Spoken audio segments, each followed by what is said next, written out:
There's a lot of differences between Ericksonian hypnosis, or what I call neo-Ericksonian hypnosis, and traditional hypnosis. One of the chief differences is that Erickson always took special note of the particular individual with whom he was working. In traditional hypnosis, there's usually kind of a recipe, like a script that's given for each ailment. Like, for instance, if you have a desire to quit smoking, there's a quit smoking script that the hypnotist will read. If there's a desire to lose weight, there's a lose weight script that the hypnotist will read. So traditionally, they will put you into a trance, deepen the trance, then give you these suggestions, these direct suggestions by reading the script, if you will. It may not be an actual script, but it is a kind of codified way of approaching. Now, Erickson was very different. Erickson realized that every individual is as individual as their own thumbprint. So he would work with different clients in different ways and get very different results. The problem with traditional hypnosis is sometimes that script will work fine. Other times, however, not so lucky. So we want to be able to assess the person that we're working with so we can give it what they need directly. Bill O'Hanlon, in his wonderful book Taproots, talks about how Erickson did this with what he called a class of problems and a class of solutions. So as an example, in bedwetting, if you went to a traditional hypnotist, they'd put you into a trance, deepen it, and then they'd say, okay, you'll have dry beds. You will stop wetting your bed. And maybe that might work. Erickson would do this. Actually, I'll give you 3 different examples of what Erickson did.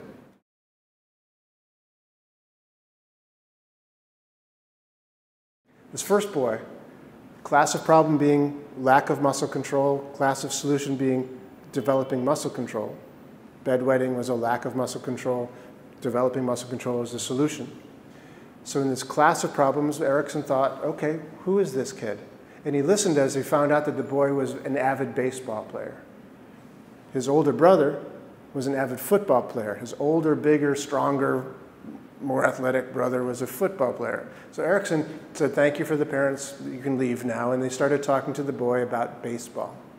And he went on and on about how important in baseball, as opposed to football, that you needed to have fine muscle control. Because if you're going to catch the ball, you had to position yourself in just the right place at just the right time and clamp down at just the right time in order to catch the ball. Likewise, to get the ball back to the infield, you had to transfer it from the glove to the other hand just the right way. It required fine muscle control. And also, to release it and throw it back to the infield, you had to let go at just the right time. And that's how you get it to where you want it to go, which constitutes success in baseball. So a traditional hypnotist might think, okay, well, now I've discovered the formula. You know, I talk about baseball for every kid who comes in for, you know. But no, it was that kid because he liked baseball, and his brother had this relationship that he elevated the boy by talking about how great baseball was as opposed to football. So they never mentioned bedwetting, and yet it solved the problem.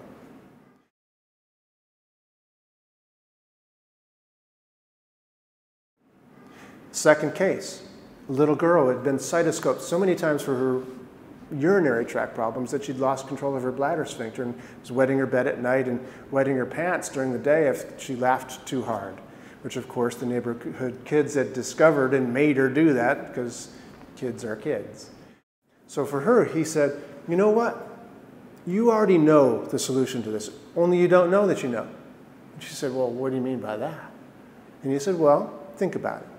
What if you were in the restroom urinating and some strange man like me stuck his head in the stall? What would you do?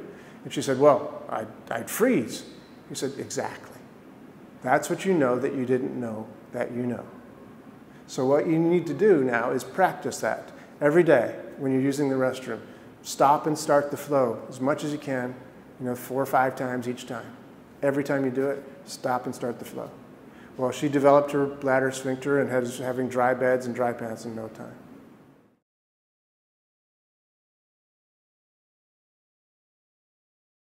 In the third case, little boy was having problems wetting his bed, and he also had very bad penmanship, which back in those days was important in schools. So Erickson said, okay, again, class of problems, class of solutions. Muscle control, develop muscle control. So he said, okay, Mom, here's what you're going to do.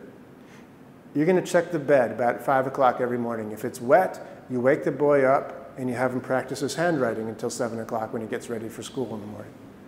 If it's dry, you let him sleep.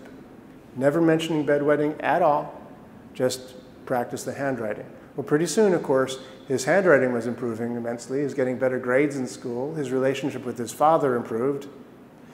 And also, of course, he was wetting his bed much less until it happened that he was wetting his bed not at all. Sometimes he would use hypnosis. Sometimes he would just use this kind of thinking about the class of problems and class of solutions. But everyone is an individual. All the approaches are individualized.